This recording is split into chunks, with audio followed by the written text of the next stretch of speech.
It's certainly great to be back here in Indianapolis. The last time I was in this stadium, I got to enjoy a national championship with some of my former players there at Georgia, and it's refreshing to be here.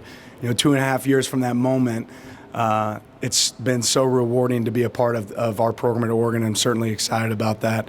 I want to start by thanking our commissioner, Tony Petitti. I've been so impressed sitting in these Big Ten meetings early as a newcomer, not only with his vision of the conference, but his ability to listen and work with our coaches, and extremely impressed with the coaches that I get to sit alongside.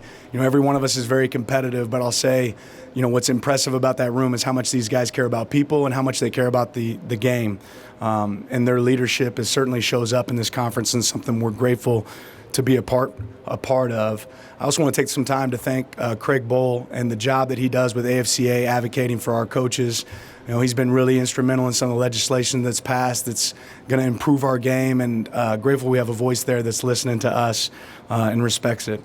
This summer has been absolutely bittersweet for me. I got to spend some great time with my family. We went back and spent some time in Missouri, got to explore a lot of places here on the West Coast, the Pacific Northwest. And it's just absolutely beautiful country. I'm really excited for everybody in the Big Ten, the fans, to get to experience some of the beauty that exists here in Oregon.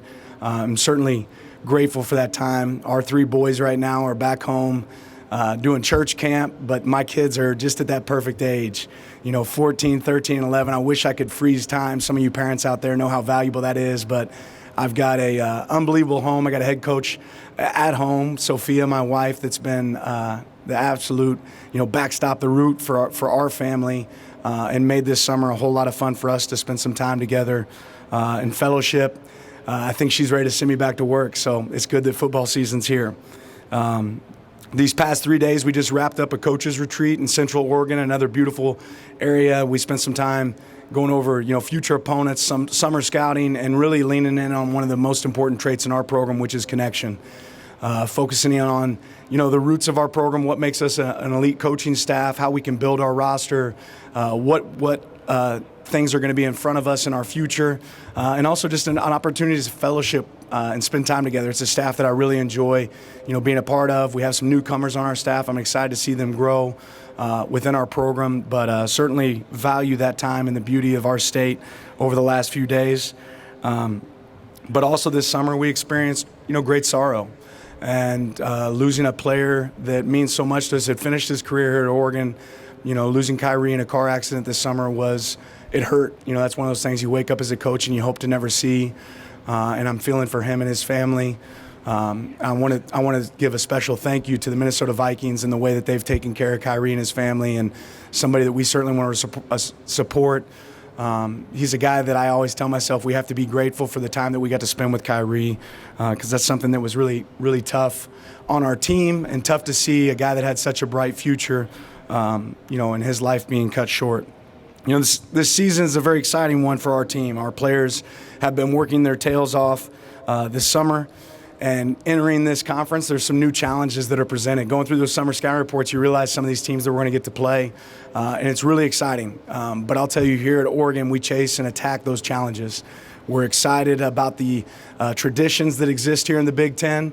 We're excited about some of the venues that we're going to get the opportunity to play in, but we know that none of that really matters until you start with game one. This off-season, we spent some time studying a couple books that hopefully will give us an edge. We studied The Art of War by Sun Tzu. We also studied the book Hidden Potential by Adam Grant. Hopefully those are some books that we can kind of lean into this season and give us an edge as we attack this future season. I'm also really proud of the growth our team has had off the field and the impact they've made on their community. Our guys do a lot of projects in community service, working with kids sports, making 230 beds with Sleep in Heavenly Peace for kids that don't have beds, traveling the world, really making an impact. And I'm really proud of the community service that our guys do and how they've been able to impact our program and our community, because these guys are so much more than just football players. One of the more enjoyable things for me being at Oregon is my opportunity to connect with some of the other phenomenal coaches at Oregon. whether that's Dana, whether that's Casey Martin, the guys that we have. And it's also been really refreshing to see some of our players get the opportunity to cross over in sports. Seeing Bryce Betcher get to go play for Coach Waz there, win a Golden Glove in baseball, but still be a great performer for us on the football field. Rod Pleasant run track.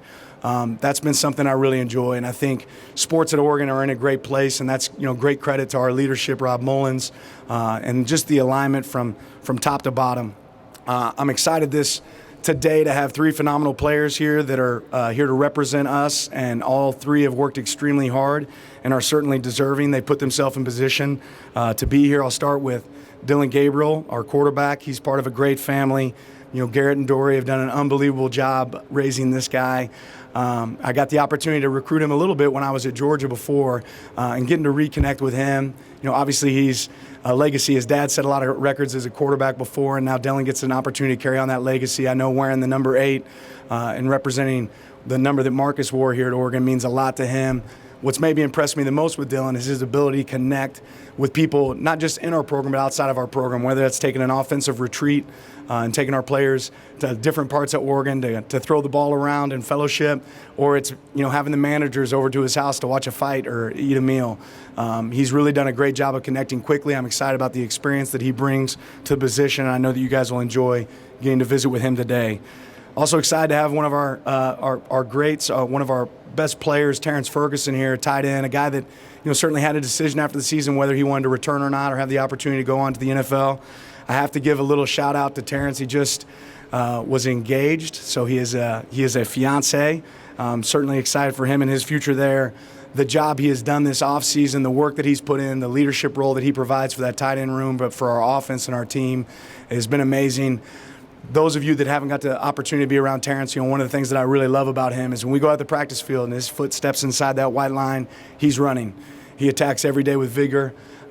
He's been a great teammate to our team and done a great job, plays with great passion and energy, but certainly excited about him. And his parents, Cody and Don, have done an unbelievable job and fight for every moment they can to spend around him. So great to have him here.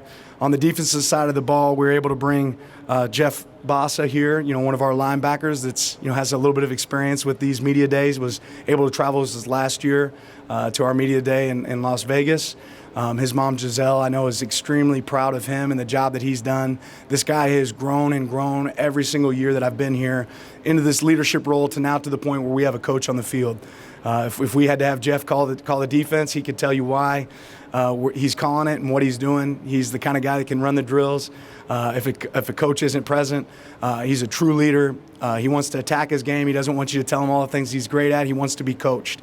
And then he coaches the guys around him. He demands excellence, and I think you'll see that well represented today. Ultimately, what should the Big Ten know about Oregon? That we're mighty different. Mighty different in a lot of ways. You look out there in the pond, you'll see a big old duck. I'm hoping we get to travel that duck to all of our away games this year. Right? We're mighty different when it comes to the jerseys you might see us wear or the facilities that we get to be in, and we're innovative. And we've always been on the cutting edge of everything we do. We're certainly positioning ourselves to be in the cutting edge, and we're grateful for the opportunity to compete in the Big Ten. Excited about this opportunity in front of us, and excited to see what this team does. It's a brand new team. It's not the same new team as last year.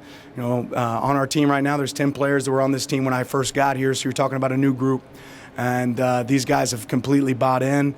Excited to see them perform. I know they're anxious to get on the field, but there's a lot of work between now and then before we do that. But to value your time, we'll go ahead and open it up for questions. Thank you, Coach. We have our first row on the right here. Hey, Coach Lanning, Nick Hamilton, Nightcast Media.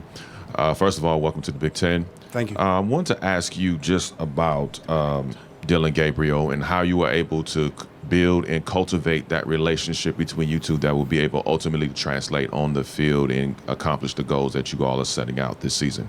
Yeah, one of our DNA traits is connection. And, before you lean on prior experience, like I said, Dylan's a guy that I knew before in the recruiting process and got to watch him from a distance. Being from Hawaii, I think it means a lot to him to be able to represent Oregon and our strong history there in the state. Again, I heard his mom singing karaoke at Georgia a few years ago when we were recruiting him, and now she came out and killed it again here at Oregon. But just an unbelievable family. We're spending a lot of time with each other. We got the opportunity to go. I'm not a good golfer, but Dylan and I got to go play the other day. We saw Marcus on the golf course, and he's a good competitor. But those moments, right, those moments away from football where we get an opportunity to connect, spend some time with each other, and then seeing him carry those same moments over to our players, whether it's going out to dinner with a guy, seeing the way he operates in our locker room, really has a passion for the game and a passion to be great, and it's excited to have that on our team. We got a question on the far right. Dan, over here. After you left the Pac-12, where do you see the advantages of coming into the Big Ten, not only for the University of Oregon, but for your football team? Yeah, there's several things.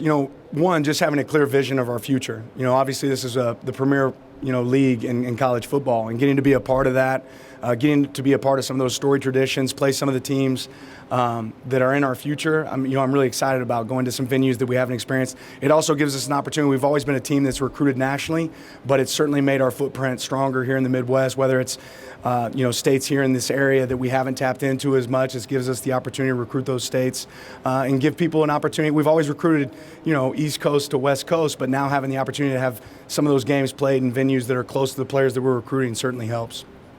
Let's go here.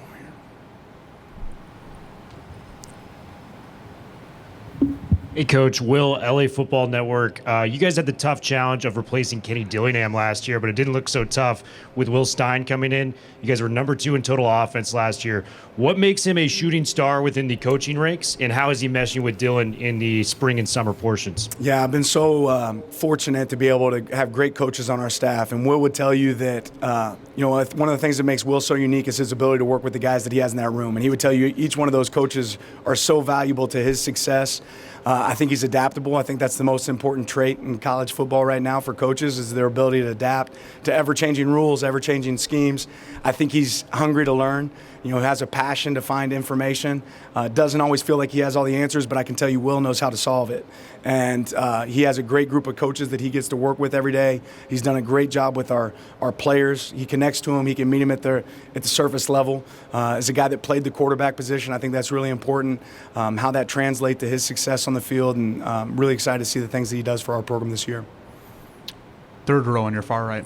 Spencer McLaughlin, Locked On Podcast Network. Coach, you lost 4 defensive linemen on the interior from last year's team, including Brandon Dorless. What do you see in that room, and how do you think that depth chart plays out as we head towards the season? Yeah, I'm really proud of the way our personnel department and coaching staff went and attacked that. We've recruited really well in that area, especially in the high school ranks, and that's where we build our team first. I think we signed 25 high school players this past year, but that's a position that takes development, and you have to get them caught up quick.